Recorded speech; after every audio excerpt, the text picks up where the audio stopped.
একটি ইটভাটা রয়েছে, সেখানে কিন্তু দেখা যাচ্ছে জনবসতি এলাকায় কিন্তু ইটভাটাটা গড়ে উঠেছে। দর্শক, আমি এই মুহূর্তে এসেছি গাইবান্ধার সাগারটা উপজেলার উল্লাসনতলায়। উল্লাসনতলায় কিন্তু একটি ইটভাটা রয়েছে, সেখানে কিন্তু দেখা যাচ্ছে জনবসতি এলাকায় কিন্তু ইটভাটাটা গড়ে উঠেছে। এলাকাবাসী কিন্তু আসলে অভিযোগ করেছেন যে এই ইটভাটাটা জনবসতি হওয়ায় মানুষের খুব কষ্ট হচ্ছে।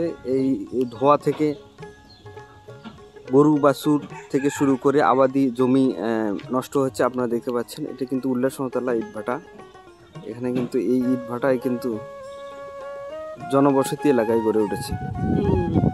আচ্ছা, আপনার বাড়ি কোথায়? আচ্ছা, এই ইটভাটাটা হওয়ার কারণে কি ক্ষতি হচ্ছে?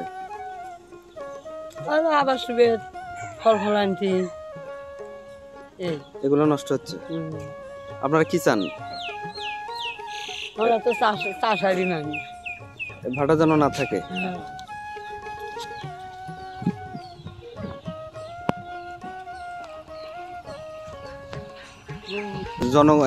জনবসতি এলাকায় গড়ে উঠছে, এটা কি ক্ষতি হচ্ছে কোনো?